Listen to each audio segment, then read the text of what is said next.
We're living longer these days, which is a good thing. But with added longevity, we may be working longer by choice or by necessity. So what does it take to be employed for life? I'm Grace Trafton of The Better Part. Stay tuned and find out about this pertinent topic.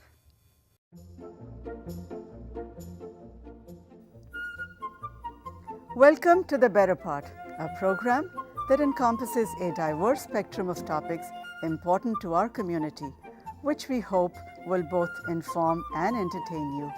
We invite you to sit back and enjoy the program.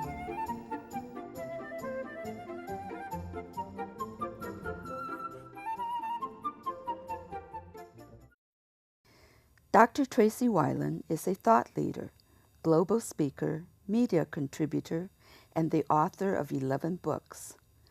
Her latest book, Employed for Life, is a 360-degree look at employment and careers in the 21st century. Welcome, Tracy. Thank you, Grace. It's so good to see you again. Oh, thank you for having me again.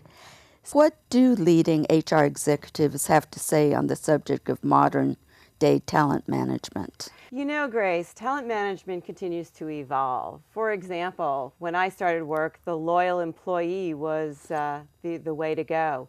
But today, it's really all about the entrepreneurial employee, the person who can look at their job like a CEO. What can I add value? Also, the A player definition has changed somewhat to the T person. It's a big word, transdisciplinarity, but what it really means is that it's no longer just breadth or depth, it's actually both. We can't just be a generalist or a specialist in our jobs, and we actually have to be more technical. So I think as work evolves, we need to realize that talent management is also evolving.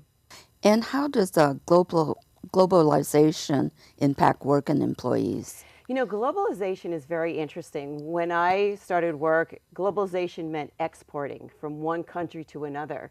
But today, if you look at like a platform like eBay, you can actually open up an international business in an hour and take international currency. So every business has the ability to be global. But at the same time, it also flattens labor. Because if you think about it, I can go out to Elance, which I do, which is a marketplace online, where I can find talent to edit videos, write for me, edit for me, copyright, ghostwrite even, or do a number of tasks at a very low cost. And some people will just bid on projects for $2 an hour. So globalization can be as far-reaching as expanding the pie, but also creating more competitiveness as individuals to be employed. Do people really work at $2 an hour? Well, you have to remember, the economy is different, right? The cost of living varies worldwide. So you might find a great writer in Philippines who has a much lower cost of living than here, and a $2 or $3 an hour is a good rate. Where in the United States, you might find even city to city, our cost of living does vary. So yeah, you absolutely can find people at different cost variables. So you're drawing employees from all over the world. I do. In my personal business, I do look to see where the talent pools are, and where, if I do need some video work done, where are the experts? If I need analysis or statistics done, where are the experts? And writing, where are the experts? And you can find, actually, countries have patterns, and you can find people globally who do great work. You've implied with globalization comes diversity.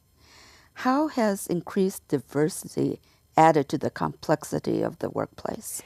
You know, Grace, when I started work, everybody entered the workforce at the same age, and everybody seemed to exit at the same age. Now you look at a workforce today, and there's 3 generations, and actually McDonald's was telling me they have 4 generations in their workplace. Is that right? That's very diverse, because they can get workers' permits and come in at 14 and a half. And then there's people in their 70s and 80s who want to continue to be employed and actually find jobs there as well. So if you think about the technology differences in those 4 generations, some have no technology background and some have a lot.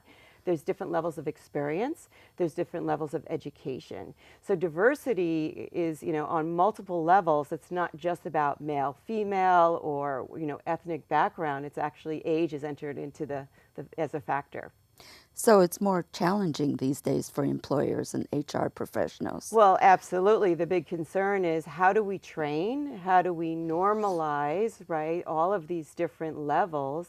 And how do they get along, right? You know, can we build teams where the baby boomers and the millennials and Generation X can integrate and play together, so to speak, and work well together? So it creates a lot of challenges in the workplace. Since we are living longer these days, how has our extended longevity reshaped the concept of retirement and the possibility of multiple careers in a lifetime, not just one career? Oh, absolutely. You know, you probably hear all the taglines now in the press of saying 50 is the new 30 Yes, and 80 yes. is the new 60. Right. Well, when I actually interviewed leaders, they said, you know, living to 100 is, you know, top of mind for people, and being able to stay employed long enough to support yourself to live to 100 is pretty important. So retirement is starting to look like, for a lot of people, being closer to 80 than closer to 62, where I think a lot of us envision retirement. Right, so you're saying that the normal retirement age of 62 or 65 is now outdated. I think a lot of people would say, I'm not ready to retire at 62. I'm not ready to afford to retire at 62 or 65. And I have a lot more that I want to contribute. Now, the careers may change at that point, right? As I was mentioning earlier, you know, it used to be just the corporation. But now the corporation may just be a stop in one's employment journey. In fact, before you join a corporation, you, as a younger person, you may want to try a startup before joining a corporation. Or as you become more seasoned and experienced, the corporation may not be enough for you anymore, and you might want to pursue self-employment. You may want to look at other areas of life, look at your special hobbies and developing them. So there's a lot more choices today than in the past. But as we get older, it's harder to find new jobs, it seems. You know, a lot of people complain about age discrimination. How can we get around that? You know, I think there's a couple of things we need to think about. One is everyone puts their hat on, say, I have to work in a corporation. And I think that has really evolved. If you're watching the show Shark Tank, which a lot of people are, you know, self-employment and entrepreneurialism is back in the United States, which is very exciting. But it's also about finding age-appropriate industries. I have a colleague of mine who actually currently works at 68 in the university systems, and her journey included consulting firms, small, large, and she's looking at her next step because she does want to work to 90. Oh. And she said age appropriateness, you know, so she is now taking a gerontology certification program so that when she leaves this stop, that she can move on into healthcare. She's in IT, so that she can move into healthcare. And she said, look, let's face it, who better to take care of a geezer but a geezer? Than a geezer. And so she said, you know, just think about age appropriateness and you know, where's your skill set and experience, and how can that translate into other sectors? Universities are great stops, not-for-profits are great stops, consulting is a great stop, and healthcare.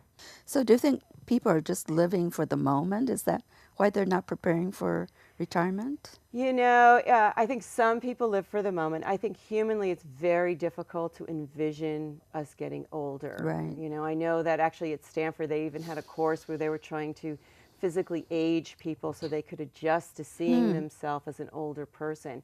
And so I think we keep pushing it off till tomorrow. More proactively, I think it's important, and that's what I really encourage younger people to do, is think about it's not just work, and it's not going to last forever. You're going to have to put some plans there. You're going to have to think about your health, think about your finances, think about your skills so that you can be prepared for whatever may happen in your life. There's been some questions about technology. Is it both creating and displacing jobs? And if that's true, what are the jobs that technology is creating?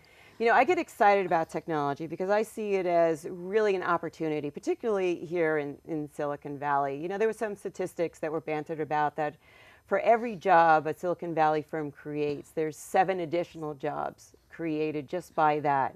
And if you think about it, the Google Android and the Apple iPhone, well, now we have apps. Everybody's making an app. True. We have digital marketing. We have digital advertising. We have mobile marketing, right? We have all of these new jobs that were just created because of these devices. So I think it's important to remember that technology really is a door opener for many of us and creates new careers that didn't exist years ago. Those jobs that you just mentioned are all technical jobs. Do you think technology is also creating less technical jobs? Well, yeah, because every industry, if you think about it, you need salespeople, you need accountants, you need marketing people, you need all the just traditional functional areas. But yes, I mean, the primary product is a technical product or service. And so as I encourage young people, I want them to really open their eyes to STEM and making sure that they can qualify for some of these jobs because let's face it, they're higher paying. And that's where the future is, and that's where you want your young people to be, is looking at the future. And what are some of the jobs that technology is displacing?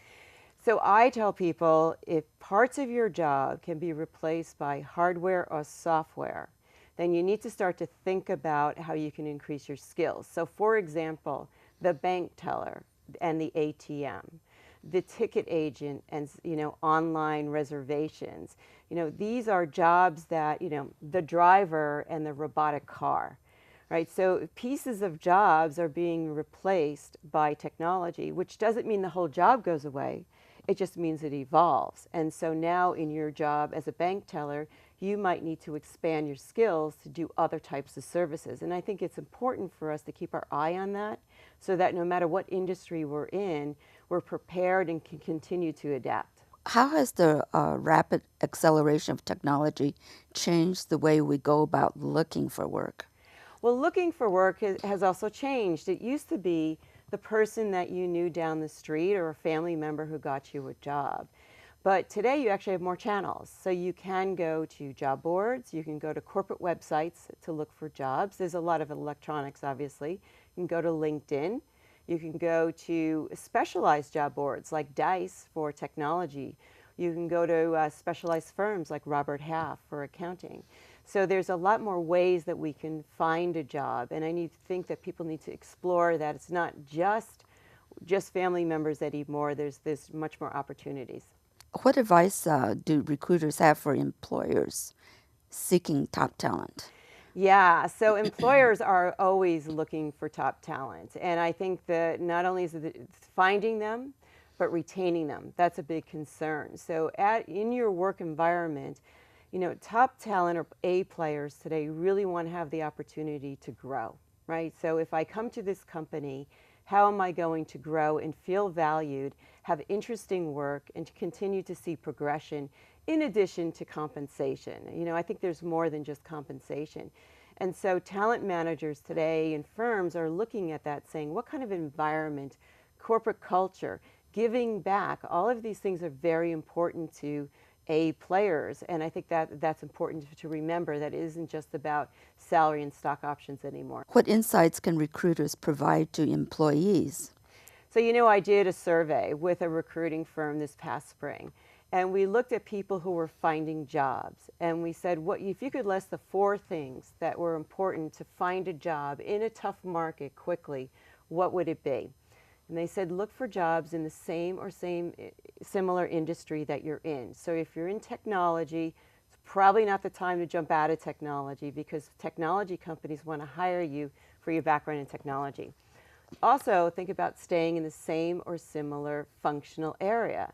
So if you're in sales, you obviously can move easier into a sales job, or if you're in marketing, into a marketing job. Number 3 is networking is pretty important still. Right. It may not just be the friends and the family anymore, but really expand your circles. And number 4 is keep active. So if employers are looking for people, and let's say you are laid off, you can still keep active. You can volunteer.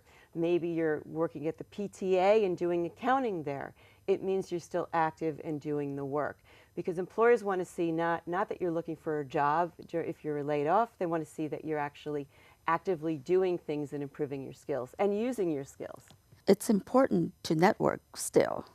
Yes. Right? Because I've read that 75% to maybe even 80% of jobs are found through networking. Absolutely. And most recruiters, hiring managers, and HR executives will tell you that jobs today are found both inside the firm and outside the firm through networking. And I'm not comfortable with networking personally. I don't like, because my vision was I had to go to big rooms with lots of business cards. And actually, a colleague of mine who is very networked said to me, no, Tracy, just network one person at a time. And that person can introduce you to a wealth of opportunities. And she was right. She introduced me to her girlfriend, who introduced me to a new job in my own company that I was in, that I would never have met her before, and it was just one-on-one. So networking is pretty important. How has the modern resume changed? The resume, I would say, is your billboard. It's your pop-up ad, right? It's what's going to get you in to an interview, right? So that resume should be concise, 1 to 2 pages, headlines and proof points of what you do and what you do well and success. So that someone who picks it up can say, I see a direct match with my job opening, and I want to bring that person in for an interview.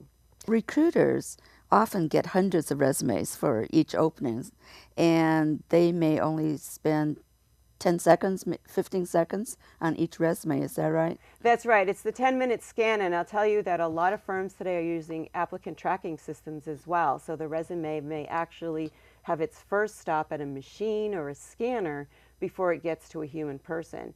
So the resumes, you need to not only have eye-catching, but remember to use the words that they'll be looking for. So if they're looking for a marketing manager, make sure your title is marketing manager so that it will get picked up and screened. You also have much more sophistication actually with these applicant tracking systems that can start to analyze the way that you have your words and figure out are you experienced or not, or did you just drop a word in a lot of times to get picked up. So they're getting quite sophisticated.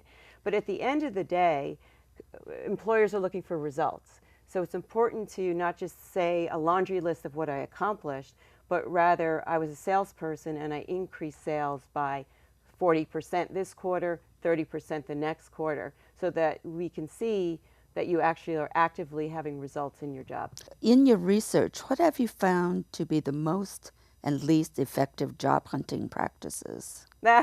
We call it resume spamming. Spamming. It's spamming. It's really you spray every job with a resume that's vanilla and generic, and you pray that you get picked. And actually, you know what? It feels really good because you feel like you're really productive sending out a lot of resumes. But at the end of the day, it's really nets you nothing. And that came up in the job survey that I did, is that was the least effective job tool. It was really saying, okay, does the resume match the job opening? Does the cover letter match the job opening? And do I match the job opening? And it would be better just to pursue 1 or 2 jobs per day rather than spraying out 100 resumes that you hope for something to happen. Yeah, I've heard people say that they've sent out 500 resumes and didn't get much of a result. No, I had one gentleman actually who analyzed the job opening because he really wanted it, and he analyzed it every which way for about 2 weeks. And then he redesigned his resume not only to fit the job, but to excel the job. And he got pulled out and he was hired because he really focused on, okay, if I was in this job, what proof points can I show that I can do the job, but now how can I show that employer through my resume that I can take that job to the next level? And he was very successful with it, and it was only 1 resume. I have a girlfriend. Whenever she's looking for a job, she sends out 3 resumes. That's it. And she gets 2 callbacks. You're kidding. Because she's very precise. She does a lot of research. She said, start focusing 90% of your time on the research for the job and 10% on the execution of applying with the resume, and you'll net more.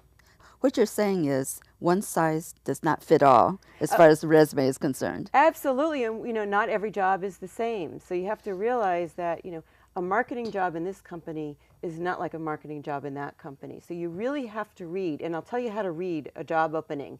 The top is all the gloss, right? Oh, it's exciting, and we offer all these perks. It's a great company to work for. I tell people go right down to the bottom and look for the requirements. If you can't match over 50% of the requirements, move on. Ideally, you want to find the one where you can match 80% of the requirements. And those are the ones you should focus on to apply to. because the other ones you'll just be garbage. And I'll tell you, some of these applicant tracking systems, they will hold your resume. So if they see another one coming in and another one coming in, they'll know that you're really trying to game the system there. So just do one and do it right, do it well. What are some of the factors that are important for retention on the employer's point of view? You know, the employees changed, and that's been quite interesting. You know, I think our younger generation has brought to our attention that life is much more integrated, and that we are in a 24/7 type of world today. So it isn't like you go to work from 9 to 5 and then you come home and have a separate life. Unfortunately, most of us are on all the time. So companies that actually take pride in their products and services and also giving back. It's very important for particularly the younger generation that companies are actually making a contribution back into society, whether it's through community outreach or services or, you know, matching dollars in some way. I think that the employees are also looking for enjoying their jobs. It isn't just, you know, getting paid anymore. It's really saying, when I get up in the morning, can I go into a job where I feel I can make a difference? Right. And does that employer help me or empower me so that I can feel like I'm in control of my job and not being told what to do? I think another factor is teaming. You know, in the past, it would be individual contributors, and you would be the all-star player who would catch and dive and save the business for the firm. And today, it's really more about being able to work on a team and having the team perform well. And another factor is actually branding. It isn't about making your boss look good anymore. It's that you have a strong brand. And as an employee, your brand makes the corporate brand look very good. And people want to be associated with strong branded firms, you know. Has leadership styles changed in the 21st century? Absolutely. And, you know, not only did I look at leadership for this book, but in women's leadership, I looked at that as well. And the whole model of leadership has changed from authoritarian to collaboration to being able to facilitate problem solving, to be able to empower people to make decisions and to participate is much more preferred today than what we may have been used to in the past. Are HR professionals actively addressing the issues of the 21st century? Well, some are. You know, I try to meet people who are doing some progressive things in their firms. For example, I'm really excited that many HR people are thinking about lateral moves. I remember being in a company and it was impossible to make a lateral move. That is, moving from my department, maybe in marketing, and trying a job over in sales. It was very difficult for a lot of companies to orchestrate that. And I think companies are saying employees want to do a lot of lateral skill building. There's concepts such as internal internships, you know, where you get an opportunity to work in another job maybe for 6 months and try it out. There's also concepts like the prize, where you find people from different parts of the company who can come together and maybe generate and compete on a product or service to see if you can start, you know, a new business inside the firm, and that you're rewarded by the opportunity to lead that business unit or that product that you came up with. So I think there's a lot of creative ideas out there, you know, coming down the pike. Real-time performance reviews. Why should anyone wait a year to find out how well they're doing? Right, I mean, it's really pretty antiquated when you think about it. Exactly. But absolutely, why not tell me today, did I do a good job today? How important is company culture? You know, it's probably one of the most important factors. If you think about wanting to retain employees, you need to create the culture.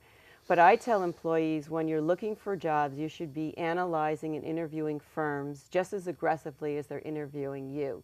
Because you do want to join a firm where you fit, and you want to join a firm where you fit and you stay and you really like, you know, like the environment that you work in. It really increases productivity. A lot of individuals think, you know, blindly that every company is going to be the same or that they'll adapt.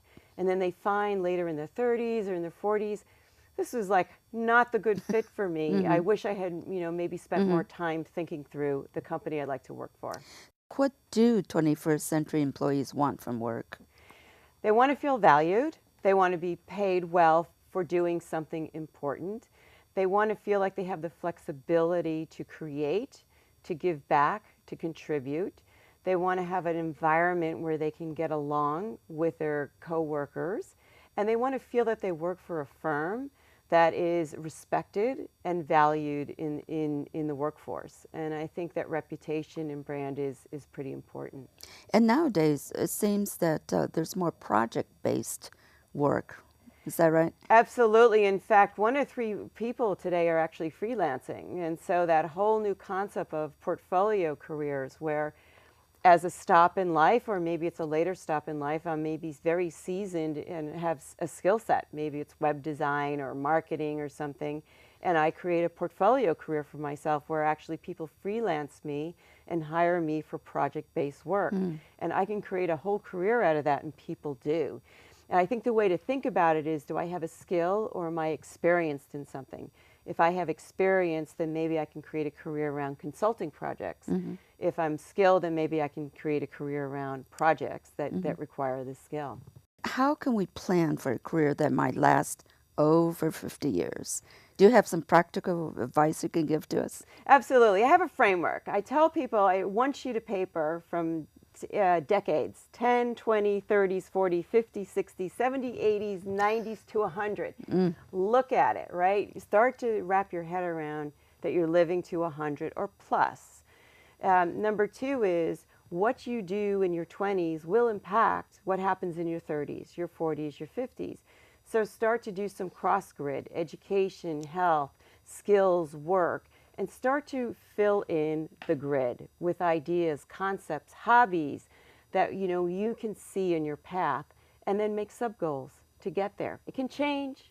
Change happens all the time. Right. But start creating targets, because if you have a target, you're more likely to get there if you don't. Well, Tracy, this time has flown by. You're always full of wonderful information. Thank you again for being with us. Thank you, Grace, as always. I hope you found our show today informative. Thank you for being with us today, and be sure to watch our programs on YouTube. Goodbye till next week.